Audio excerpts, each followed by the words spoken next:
Hello दोस्तों, इस video में आपका स्वागत है। चैप्टर का नाम क्या है? यूरोप में राष्ट्रवाद का उदय। ठीक है। और इसमें हम लोग क्या चैप्टर नहीं पढ़ेंगे, तो साइड में जो इम्पोर्टेंट टॉपिक होता है उसको पढ़ेंगे, जो हमारे एग्जाम के लिए बहुत ही इंपॉर्टेंट है। चलिए शुरुआत करते हैं। तो सबसे पहले ये फोटो देख रहे हो आप, ठीक है। तो बोल रहा है कि 1848 में क्या था, जो फ्रेडरिक सोरियो था, ये क्या था, फ्रांस का एक आर्टिस्ट था, ठीक है, जिसने इस चित्र को बनाया गया था। पूरा फ्रेडरिक सोरियो विश्वव्यापी प्रजातांत्रिक और सामाजिक गणराज्यों का 54 राष्ट्रों के बीच संधि का 1848।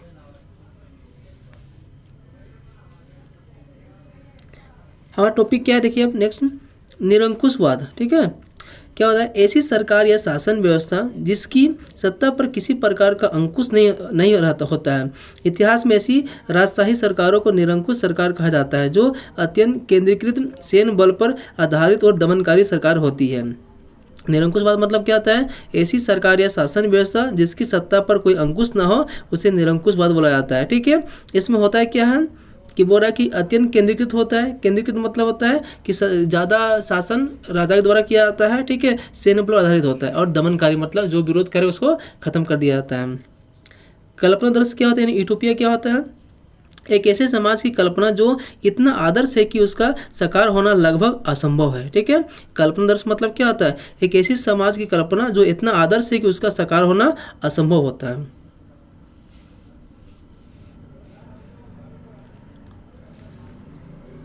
अब क्या पर देखिए, बोल रहा है कि अर्नेस्ट रेनन राष्ट्र क्या है। ठीक है। बोल उसके अकॉर्डिंग राष्ट्र क्या है। तो फ्रांसीसी दार्शनिक अर्नेस्ट रेनर 1823 से 92 ने 1882 में सोबोन विश्वविद्यालय में दिए गए व्याख्यान में राष्ट्र की अपनी समझ को प्रस्तुत किया है। बाद में यह व्याख्यान एक प्रसिद्ध निबंध के रूप में छपा, जिसका शीर्षक था, ठीक है, राष्ट्र किया है। इस निबंध में रेनन अन्य लोगों द्वारा प्रस्तावित इस विचार को आलोचना करता है कि राष्ट्र समान भाषा, नस्ल, धर्म या क्षेत्र से बनता है। आगे देखिए क्या बोल रहा है। एक राष्ट्र लंबे प्रयासों, त्यागों और निष्ठा पर चरम बिंदु है। शौर्य वीरता से युक्त अतीत महान पुरुषों के नाम, गौरव, यह वह सामाजिक पूंजी है जिस पर एक राष्ट्रीय विचार आधारित किया जाता है। अतीत में समान गौरव का होना, वर्तमान में एक समान इच्छा संकल्प का होना, साथ मिलकर महान काम करना, आगे ऐसे काम करने की इच्छा, एक जनसमूह होने की, यह सब जरूरी हो सकते हैं। अतः राष्ट्र की बड़ी व्यापक एकता, लार्ज स्केल सॉलिडरिटी है। उसका अस्तित्व रोज होने वाला जनमत संग्रह है।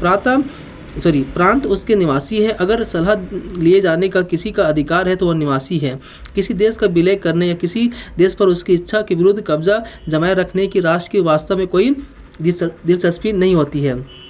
राष्ट्रों का अस्तित्व में होना एक अच्छी बात है, बल्कि यह एक ज़रूरत भी है। उनका होना स्वतंत्रता की गारंटी है। अगर दुनिया में केवल एक कानून, उसका केवल एक मालिक होता है तो स्वतंत्रता का लोप हो जाएगा। चलिए आगे देखिए, एक नया वर्ड क्या आया, बोल रहा है जनमत संग्रह। क्या होता है? एक प्रत्यक्ष मतदान जिसके जरिए एक क्षेत्र के सभी लोगों से एक प्रस्ताव को स्वीकार या अस्वीकार करने का पूछा जाता है। दो ऑप्शन होता है, ऑप्शन ए और दो ऑप्शन बी। ठीक है। ऑप्शन ए देखिए क्या बोल रहा है, तो यानी दो ऑप्शन होगा। ठीक है। तो एक व्यक्ति पूछा जाएगा कि ए या बी। ठीक है। इसी को बुलाता है जनमत संग्राम। देखिए फोटो देख रहे होंगे, तो बोल रहा है एक जर्मन का पंचांग है, यानी तिथि पत्र है, जो मुख्य पृष्ठ देख रहे होंगे, जिसे पत्रकार एंड्रियस रेबमान ने 1798 में डिजाइन किया था। फ्रेंच बास्टिल में क्रांतिकारी भीड़ के प्रवेश में चित्र को उससे मिलते जुलते किले के बगल में बनाया गया है। यह किला जर्मन प्रांत कैसल्स में निरंकुश शासन के गढ़ के रूप में चित्रित किया है। इस चित्र के साथ एक नारा दिया गया है, लोगों को अपनी आज़ादी मुट्ठी पर कर लेनी चाहिए। रेबमान एक पत्रकार था जो मेंज नामक शहर में रहता था। वह जर्मन जैकोबिन गुट का सदस्य था। क्या याद रखना है आपको कि बोल रहा है कि रेबमान एक पत्रकार था जो मेंज नामक शहर में रहता था, और वह क्या, जर्मन जैकोबिन गुट का सदस्य था। देखिए ये चित्र वियना कांग्रेस 1815 के बाद यूरोप दिखाया गया है। ठीक है। तो आपको पता होगा कि वियना ऑस्ट्रिया की राजधानी 1815 में वहाँ संधि हुआ था। और वियना कांग्रेस के बाद क्या था कि इस संधि के द्वारा यूरोप, खासकर जो नेपोलियन बोनापार्ट जो नए क्षेत्र जीता था, उस क्षेत्र को आपसी में बांट लिया गया था और फ्रांस में फिर से बर्मन डायनेस्टी को रिस्टोर किया गया था। फोटो देखिए, बोल रहा है कि जर्मनी में स्वतंत्रता के वृक्ष का रोपण। जर्मन चित्रकार कार्ल कैस्पर फ्रिटेज द्वारा बनाया गया एक रंगीन चित्र का विषय फ्रेंच सेनाओं को जेबर्केन शहर पर कब्जा। अपनी नीली, सफ़ेद और लाल पोशाकों से पहचाने जाने वाले फ्रांसीसी सैनिकों की दमनकारी के रूप में प्रस्तुत किया है। एक किसान की गाड़ी छीनते हुए कुछ युवा महिलाओं को तंग कर रहे हैं। बीच का अग्रभाग और एक किसान को घुटने टेकने में मजबूर कर रहे हैं। स्वतंत्रता के ब्रिज पर लगाई गई यह पट्टी पर जर्मन में लिखा है, उसका अनुवाद है, हम आज़ादी और समानता ले लो। मतलब हमसे आज़ादी और समानता ले लो या मानवता का आदर्श रूप है। यह फ्रांसीसियों के इस दावे का व्यंग है कि वे जिन इलाकों में जाते हैं वहाँ राजस्थान का विरोध कर मुक्तिदाता बन जाते हैं। देखिए बहुत अच्छा फोटो दिया गया है। तो बोल रहा है, रुकिए एक मिनट, फोटो देख लीजिए, ठीक है। इस फोटो का सिंपल मीनिंग है कि जैसे जैसे नेपोलियन बोनापार्ट आगे बढ़ते जा रहा है उससे क्या जो उसका जीता हुआ क्षेत्र क्या हुआ, छूटते जा रहा है, ठीक है, याद रखिएगा। क्या बोल रहा है कि रायलैंड का डाकिया लाइप्जिग से आते हुए सब कुछ गवा देता है। यह नेपोलियन 1813 के लाइप्जिग की लड़ाई हारकर फ्रांस लौटते हुए डाकिया के रूप में दर्शाया गया। उसके झोले से गिरती हुई चिट्ठियों पर उन भूभागों का नाम लिखा है जो अब हार चुका है। कुछ महत्वपूर्ण तिथि दिया गया है।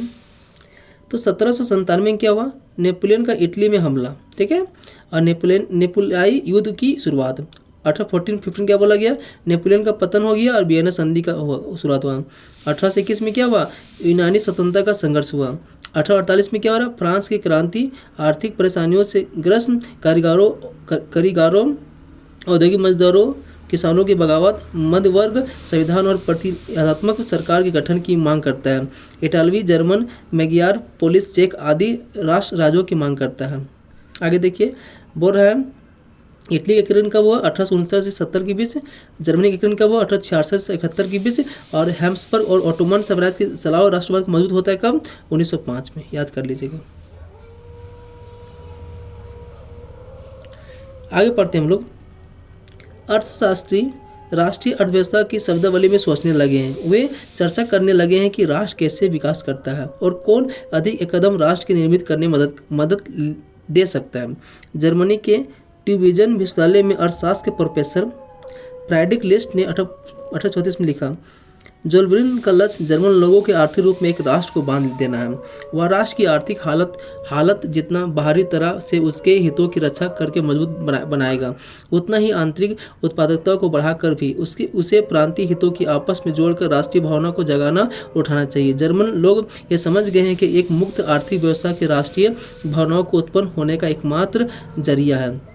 क्या होता है, 1834 में जोल्बरिन क्या होता है, इसको एबोलिश कर दिया जाता है, ठीक है, देखो बोला गया, सॉरी एक बार देखिए क्या बोल रहे हैं। 1834 में पर्सा की पहल पर क्या हुआ, एक शुल्क बना, उसका नाम है जोल्बरिन, ठीक है, जिसके अधिकांश क्या हुआ जर्मन राज्य में शामिल किया गया। जोल्बरिन क्या था, क्योंकि लगभग ना उस समय फ्रांस में 30 करेंसी था, तो 30 करेंसी में 28 करेंसी को हटा के 2 करेंसी लगाया गया था, इसी को बोला जाता है जोल्बरिन। अब बोल रहा है कि रूढ़िवाद क्या होता है, ऐसा राजनीतिक दर्शन जो परंपरा स्थापित संस्थाओं और रिवाजों पर जोर देता है, तेज बदलावों की बजाय क्रमिक और धीरे धीरे विकास को प्राथमिकता देता है, इसी को बोला जाता है रूढ़िवाद। चलिए फोटो देखिए, बोल रहा है कि एक व्यंग किया गया है। बाईं तरफ की पट्टी पर लिखा है, आज की बैठक सबसे महत्वपूर्ण प्रश्न है, हमें कब तक सोचने दिया जाएगा। दाएं तरफ में क्लब के नियमों में सूची लिखे थे, इस पढ़े लिखे समाज का पहला नियम है खामोशी। ऐसी किसी स्थिति में बचने के लिए आप इस क्लब का कोई सदस्य बोलने का लोभ शिकार हो जाए, सदस्यों की प्रवेश करने पर मुंह बंद रखने वाले मोहरे।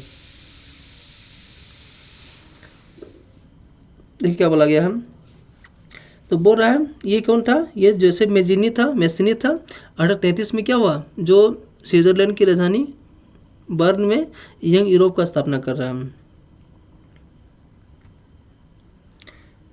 देखिए क्या बोल रहा है, एक देख लीजिए आप, एक मिनट देख लिए क्या बोल रहा है। फ्रांसीसी चित्रकार डेला क्रोवा सबसे महत्वपूर्ण फ्रेंच रोमानी चित्रकार में एक था। यह विशाल चित्र 4.19 मीटर इंटू 3.5 मीटर है। एक घटना को चित्रित करता है जिसमें क्याओस द्वीप पर कहा जाता है कि तुर्कों ने 20,000 यूनानियों को मार डाला। डेला क्रोवा ने घटना नाटकीय बनाकर महिलाओं और बच्चों की पीड़ा को केंद्र बिंदु बनाते हुए चटक रंगों का प्रयोग करके देखने वालों की भावनाएं उभार करके यूनानियों के सहानुभूति जगाने की कोशिश करता है। चलिए इधर पढ़ते हैं। ये आपका ग्रीम बंधु इंग्लैंड के बारे में दिया गया है। ग्रीम बंधुओं की कहानी, लोक कथाएं और राष्ट्र निर्माण। क्या बोल रहे हैं देखिए। ग्रीम फेरी टेल्स एक जाना माना नाम है। जेकब ग्रीम और विल्हेम ग्रीम बंधुओं का जन्म क्रमशः 85 से 86 में जर्मनी के हनाओ शहर में हुआ था। जिस समय ये दोनों भाई कानून की पढ़ाई कर रहे थे, उसी समय उन्हें शौकिया के तौर पर पुरानी लोक कथाएं इकट्ठा करने शुरू कर दिया। वे 6 साल तक गांव में जाकर यही काम करते थे। वो लोगों को बात करते थे और पीढ़ियों में चली आ रही लोक कथाएं उनकी जानकारी में आती, उसे लिख कर रख लेते थे। ये कहानियाँ बच्चों और बड़ों के समान रूप से पसंद की जाती थी। 1812 में उन्होंने इन कहानियों का पहला संग्रह प्रकाशित किया। बाद में दोनों भाई उदारवादी राजनीति में सक्रिय हो गए। प्रेस की स्वतंत्रता के आंदोलन में उन्होंने विशेष रुचि ली। इसी बीच उन्होंने 33 खंडों में जर्मन भाषा का शब्दकोश भी प्रकाशित कर डाला। ग्रीम बंधु फ्रांस के वर्चस्व को जर्मन संस्कृति के लिए खतरा मानते थे। उनका विश्वास था कि उन्होंने जो लोक कथाएं इकट्ठा की है वह विशुद्ध और सच्ची जर्मन भावना को अभिव्यक्ति है। लोक कथाएं इकट्ठा करने और जर्मन भाषा को विकसित करने के लिए अपने प्रयासों को फ्रांसीसी प्रभुत्व का विरोध करने और एक अपनी जर्मन राष्ट्रीय पहचान गढ़ने की व्यापक योजना का हिस्सा मानते थे। देखिए आप फोटो देखिए आगे क्या बोल रहे हैं। 1848 में क्या होता है, किसान लोग विद्रोह कर रहा है पेरिस में। आगे टॉपिक हमारा है स्वतंत्रता समानता का महिलाओं में क्या अर्थ था। उदारवादी राजनीतिक कार्ल वेलकर ने फ्रैंकफर्ट संसद में एक निर्वाचित सदस्य थे। निम्नलिखित विचार व्यक्त किए। प्रकृति ने पुरुषों और महिलाओं को अलग अलग कार्य करने की निर्मित किया। पुरुष ज़्यादा ताकतवर है, दोनों में से ज़्यादा निर्भीक और मुक्त है। उसे परिवार का रखवाला और भरण पोषण करने वाला बनाया गया। कानून, उत्पादन तथा प्रतिरक्षा क्षेत्र में सार्वजनिक कार्यों के लिए है। महिला जो कमजोर, निर्भय, दब्बू है, उसे पुरुष की सुरक्षा की आवश्यकता है। उसका क्षेत्र घर, बच्चों की देखभाल और परिवार लालन पोषण है। क्या हमें कोई प्रमाण चाहिए? इन भेदों के बाद लिंगों में बराबरी केवल परिवार के मेल मिलाप गरीबों को खतरे में डाल देगी। लुई ऑटो पीटर्स 1819 एक राजनीतिक कार्यकर्ता थी जिसने महिलाओं की पत्रिका में तत्पश्चात एक नारीवादी राजनीतिक संगठन स्थापना की। उसके अखबार 21 अप्रैल 1849 में प्रथम अंक में निम्नलिखित संपादकीय छपा है। आइए हम यहाँ पूछें कि कितने पुरुषों में स्वतंत्रता के लिए जीने मरने के विचारों में ओतप्रोत है। सभी लोगों अपनी इंसान की आज़ादी के लिए तैयार होंगे। जब उनसे प्रश्न पूछा जाएगा वो बड़ी आसानी से जवाब देंगे हाँ, हालांकि उनके अथक प्रयास केवल आधी मानव जाति के फायदे के लिए यानी पुरुष मगर स्वतंत्रता में अविभाज्य है। अतः स्वतंत्र पुरुषों की प्रतंत्रता से घिरे रहना मंजूर नहीं होना चाहिए। उसी अखबार के एक अनाम पाठक ने 25/1950 में क्या लिखा देखिए। महिलाओं को राजनीतिक अधिकारों से वंचित रखना वाकई में बेतुका और अविवेकपूर्ण है, जबकि उन्हें संपत्ति का अधिकार है जिसका वो इस्तेमाल करती है, जिम्मेदारी भी उठाती है। हालांकि उन्हें लाभ नहीं मिलते हैं उसी के लिए पुरुषों को मिलते हैं। यह अन्याय क्यों है? क्या लज्जा की बात नहीं है? सबसे मूर्ख मवेशी पालक को मत देने का अधिकार सिर्फ इसलिए है क्योंकि वो पुरुष है, जबकि अत्यंत काबिल महिलाओं को जो काफ़ी संपत्ति के मालकिन होती है इसी हक के वंचित रखा जाएगा, यद्यपि वे राज्य के रखरखाव में इतना ज़्यादा योगदान देती हैं। देखिए ये सेंट पॉल चर्च की फ्रैंकफर्ट संसद समकालीन दिखाई गया है। ठीक है, जब जर्मनी के पार्लियामेंट में क्या हुआ 831 मेंबर निर्वाचित हुआ था। आगे देखिए क्या बोल रहा है। विचारधारा मतलब क्या होता है? एक खास प्रकार की सामाजिक और राजनीतिक दृष्टि को इंगित करने वाला विचार समूह क्या बोलाता है? विचारधारा। चलिए आगे देखते हैं। हाँ, ये बोल रहा है आर्नोट वान वर्नर की कृति वर्साय के हॉल ऑफ मिरर्स के जर्मन साम्राज्य की घोषणा। चित्र के बीच काइजर और पर्सियाई सेना ने मुख्य कमांडर जनरल वान रून खड़े हैं जिनके पास बिस्मार्क है। इस विशाल कृति 2.7 मीटर को चित्रकार ने 1885 में बिस्मार्क के 70वें जन्मदिन पर उन्हें भेंट किया है। देखिए ये फोटो देख सके होंगे। ये परसा 1866 के पहले ऑस्ट्रो परसा युद्ध 1866 से पहले, इतना इंपॉर्टेंस नहीं, देख लीजिएगा। चलिए इस विधि में आगे बढ़ते।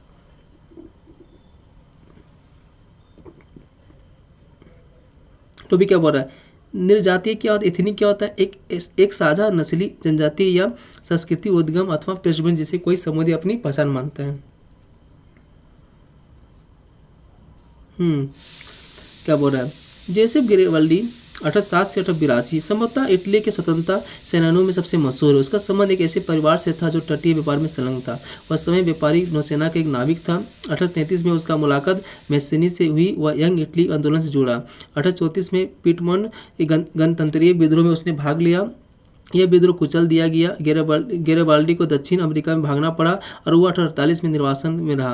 1854 उसने विक्टर इमैनुएल II के समर्थन किया जो इटालवी राज्यों को एकीकृत करने में प्रयास कर रहा था। 1860 में गैरिबाल्डी ने दक्षिण इटली की तरफ एक्सपीडिशन ऑफ द थाइजेंड मतलब 1000 लोगों का अभियान नेतृत्व किया। इस अभियान में नए स्वयंसेवक जुड़ते चले गए और उनकी संख्या लगभग 30,000 पहुँच गई।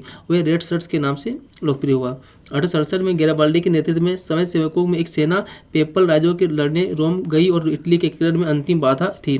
वह फ्रांसीसी सैनिक टुकड़ी तैनात थी। रेड शर्ट्स के फ्रांसीसी और पेपल सैनिकों के सामने टिक नहीं पाए। 1870 में जब पर्सियन युद्ध के दौरान फ्रांस ने रोम में अपने सैनिक हटा लिए, तब जाकर पेपल राज अंततः इटली में सम्मिलित हुए हैं।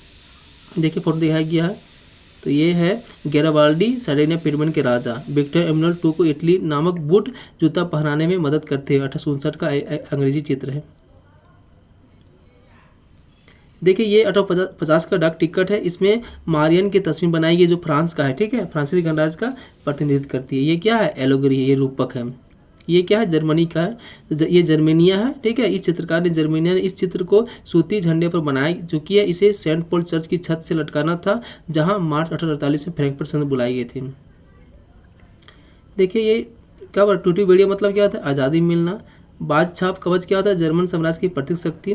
बलूत पत्तियों का मुकुट क्या होता है? बहादुरी। तलवार क्या है? मुकाबले की तैयारी। तलवार ये लिपटी जैतून डाली क्या होता है? शांति की चाह। काला लाल सुनहरा तिरंगा क्या होता है? 1848 में उदारवादी राष्ट्रवादियों की झंडा, जिसने जर्मन राज्यों में ड्यूक्स ने प्रतिबंधित की, ठीक है, प्रतिबंधित घोषित किया था। उगते सूर्य की किरण क्या होता है? एक नए युग के सूत्रपात। तो क्या बोल रहा है? डी फॉलन जर्मेनिया यानी हताश जर्मेनिया, जूलियन हार्बनर 1850। ये देखिए ये है जर्मेनिया गार्डिंग द राइन यानी राइन नदी पर पहरा देती हुई जर्मेनिया। 1860 के चित्रकार लॉरेंस क्लासन के चित्र बनाने में काम सौंपा गया था। जर्मेनिया की तलवार पर खुदा हुआ है जर्मन तलवार, जर्मन राइन की रक्षा करती हुई। देख लीजिए ब्रिटिश साम्राज्य का यशगान करता हुआ मानचित्र। सबसे ऊपर फरिश्ते देख लीजिए थोड़ा सा, ये क्या है? ब्रिटिश एम्पायर है। थैंक यू दोस्तों, वीडियो अच्छा लगा तो लाइक कर दीजिएगा।